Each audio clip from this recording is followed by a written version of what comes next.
성경 공동체 여러분들 반갑습니다. 오는 주일에는 8월 셋째 주 GBS를 나눌 텐데 은혜를 작정하신 하나님이라는 제목으로 말씀 나누겠습니다.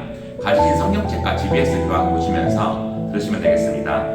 이번 주와 다음 주는 리더 모임 방학 기간입니다. 그래서 오는 주일 GBS 영상은 제가 진행하고 다음 주는 우리 윤영준 전도사님께서 하시겠습니다.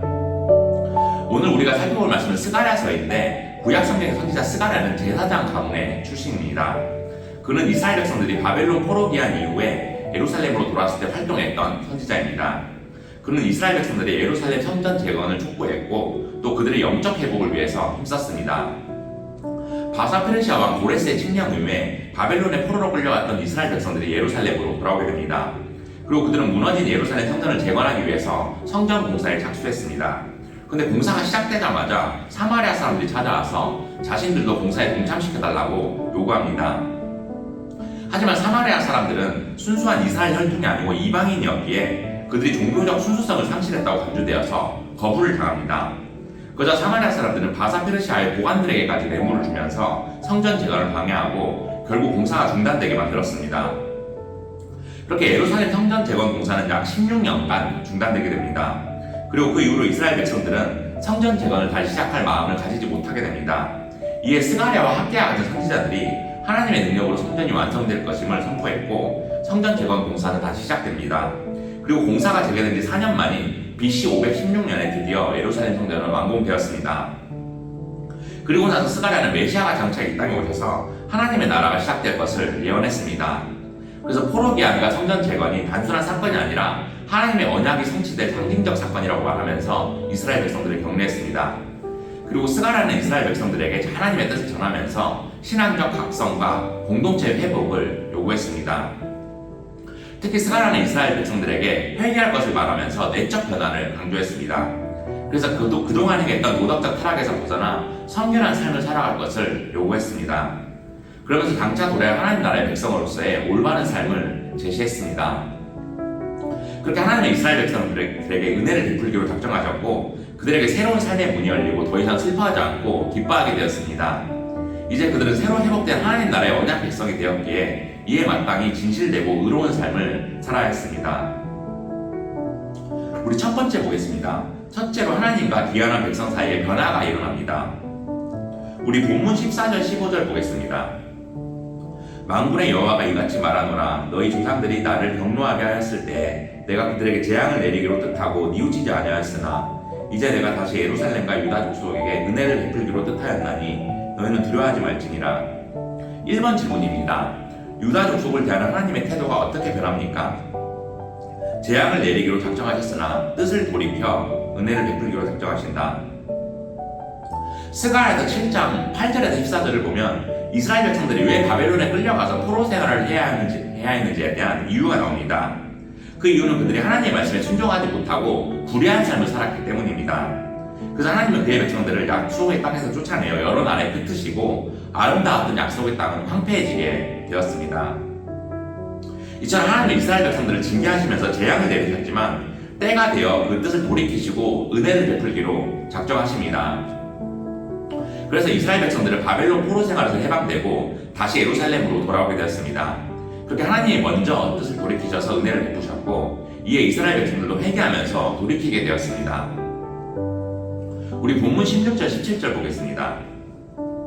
너희가 행하는 일은 이러하니라. 너희는 이웃과 더불어 진리를 말하며 너희 성문에서 진실하고 화평된 재판을 베풀고 마음에 서로 해하기를 도모하지 말며 거짓 맹세를 좋아하지 말라. 이 모든 일은 내가 미워하는 것이니라. 여호와의 말이니라. 2번 질문입니다. 먼저 돌이키신 하나님은 백성에게 어떤 변화를 기대하십니까? 이웃과 더불어 진리를 말하고 진실과 평화의 재판을 베풀며 서로 거짓으로 해하지 않기를 바라신다. 하나님은 예루살렘으로 귀환하게 된 이스라엘 백성들에게 원하는 것이 있으셨습니다. 그것은 그들이 이제 하나님의 백성답게 거룩한 삶을 사는 것이었습니다. 그래서 서로 진실을 말하고 법정에서 참되고 의로운 재판을 하라고 말씀하십니다. 그리고 이웃을 해하지 말고 거짓말을 하지 말라고 말씀하시면서 이러한 것들은 하나님이 미워하는 일이라고 말씀하십니다. 이것은 7장 9절 10절 말씀과 비슷합니다. 우리 한번 찾아보겠습니다. 7장 9절 10절 말씀 한번 보겠습니다. 만군의 여호와가 이같이 말하여 이르시기를 너희는 진실한 재판을 행하며 서로 인애와 공유를 베풀며 가부와 고아와 나그네와 궁핍한 자를 압제하지 말며 서로 해하려고 마음에 도마하지 말라 하였으나 이처럼 이스라엘 백성들이 왜 포로가 되었는지에 대한 설명하는 과정이 나옵니다. 여기서 하나님이 이스라엘 백성들에게 요구하셨던 말씀이 나오고 있습니다. 하나님은 그들에게 진실되게 재판하고 인애와 공유를 베풀면서 가난한 사람을 압제하지 말라고 말씀하셨습니다. 하지만 그들은 이러한 하나님의 말씀을 무시하면서 불의한 삶을 살았습니다. 그러다가 결국 하나님의 징계를 받아 약속의 땅인 가나안 땅에서 추방당하고 바벨론의 포로로 끌려가게 된 것입니다. 그리고 하나님의 은혜로 이제 포로에서 해방되어 예루살렘으로 돌아왔기 때문에 하나님이 그들에게 거룩한 삶을 요구하신 것은 당연한 일이었습니다. 우리 나누 1번 보겠습니다. 하나님은 귀한 백성에게서 진노를 거두시고 그들에게 새 삶의 의무를 부과하셨습니다. 이웃에게 해를 끼치던 옛 삶을 청산하고 정직하고 정의롭게 살라고 요구하셨습니다. 동일한 하나님의 요구 앞에서 우리가 무엇을 실천할 수 있을지 이야기해 봅시다. 이스라엘 백성들이 바벨론의 포로로 끌려갔지만 예루살렘으로 돌아오자 하나님은 그들에게 진실되고 정의로운 삶을 살라고 명령하셨습니다. 따라서 하나님의 은혜로 구원받은 우리도 이제 어떻게 살아가야 할지 나눠보는 시간이 되었으면 좋겠습니다. 우리 두 번째 보겠습니다. 둘째로 하나님의 은혜가 이스라엘 백성을 넘어 이방인에게까지 확대됩니다. 우리 본문 18절 19절 보겠습니다. 만군의 여호와의 말씀이 내게 임하여 이르시되 만군의 여호와가 이같이 말하노라 넷째 달의 금식과 다섯째 달의 금식과 일곱째 달의 금식과 열째 달의 금식이 변하여 유다 족속에게 기쁨과 즐거움과 희락의 절기들이 되리니 오직 너희는 진리와 화평을 사랑할지니라. 1번 질문 보겠습니다. 귀한 공동체에 만연했던 슬픔의 금식이 무엇으로 바뀝니까? 슬픔의 금식이 기쁨과 즐거움과 희락의 절기로 바뀔 것이다. 스가랴는 이스라엘 백성들에게 자신이 듣게 된 하나님의 말씀을 선포합니다. 그래서 그들이 제정했던 4월, 5월, 7월, 10월의 슬픔의 금식일이 이제 이스라엘에서 기쁘고 즐거운 날이 될 것이라고 말합니다. 이처럼 4번의 금식일에 대해서 나오고 있는데 하나씩 간단하게 살펴보겠습니다. 먼저 4월의 금식은 BC 587년에 바벨론 느부갓네살 왕이 예루살렘을 침공했고 끝내 예루살렘 성이 함락되었던 그날을 기억하는 것이었습니다. 그리고 5월의 금식은 느부갓네살의 군대에 의해서 예루살렘 성전과 왕궁이 모두 불타고 또 모든 백성들의 집이 불태워진 것을 말합니다. 그래서 예루살렘 성 안에 있는 모든 것이 불타버렸던 바로 그날을 기억하기 위한 것이었습니다.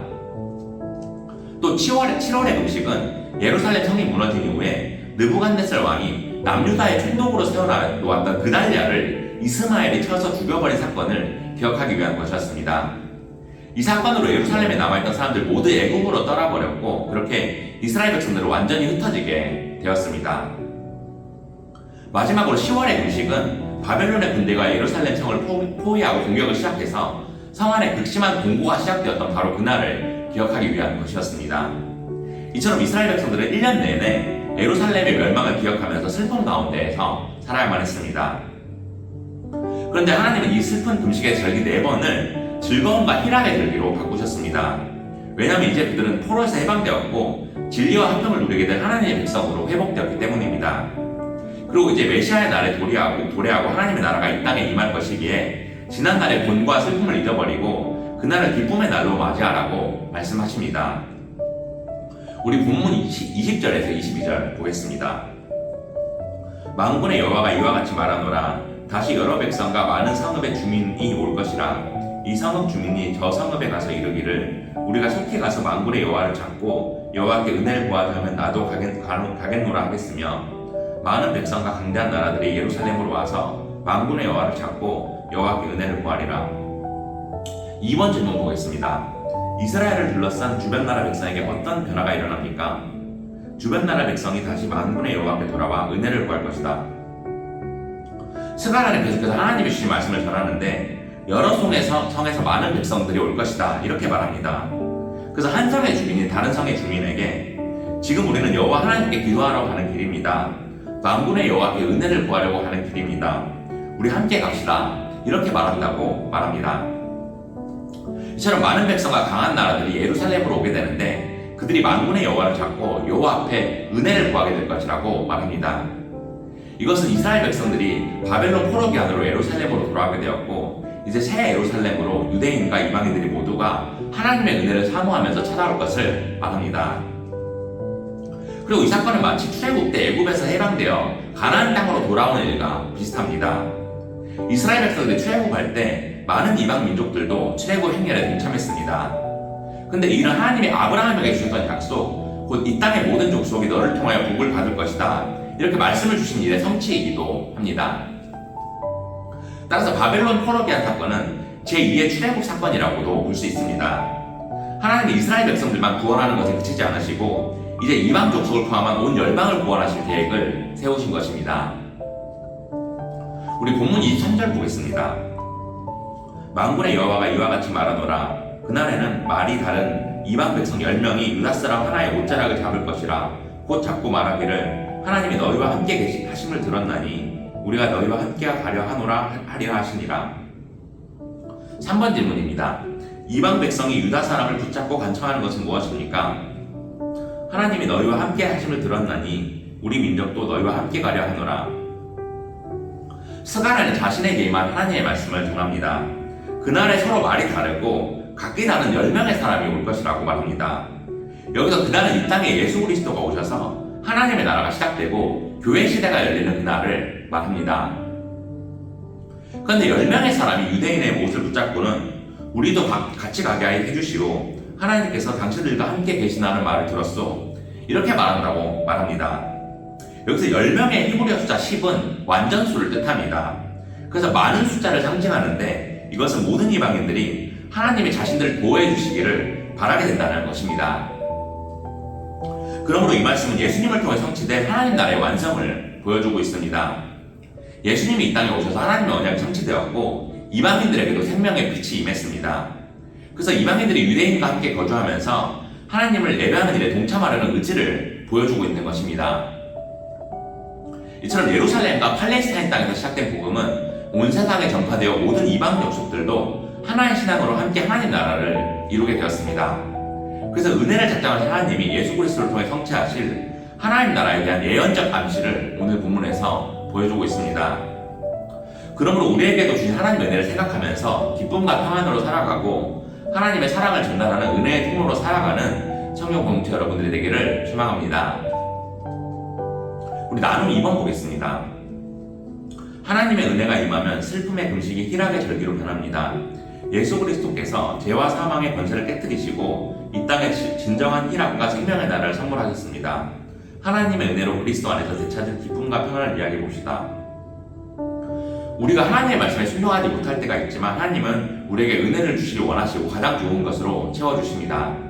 이렇게 예수 그리스도 안에서 우리가 기쁨과 평안을 누리게 된 사실을 기억하면서 한번 나누어 보는 시간이 되었으면 좋겠습니다. 우리 나눔 3번 보겠습니다. 이방 민족이 유다 백성을 통해 하나님의 능력을 보고 하나님의 위대하심을 찬양하면서 하나님께로 나아옵니다. 교회는 세상에 하나님의 사랑을 전달하는 은혜의 통로입니다. 은혜와 복의 통로가 되기 위해 우리가 갖추고 실천해야 할 것이 무엇인지 이야기해 봅시다. 하나님의 은혜를 받은 우리는 이제 하나님의 은혜를 흘려보내는 통로가 되어야 합니다.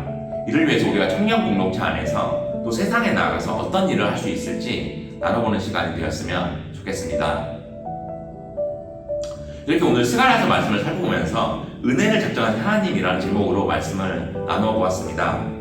그래서 우리에게 풍성한 은혜를 주신 하나님을 기억하면서 오늘 주일에 말씀을 잘 나눠주셨으면 좋겠습니다. 여러분들 모두 경청해 주셔서 감사드리고 모두 수고 많으셨습니다.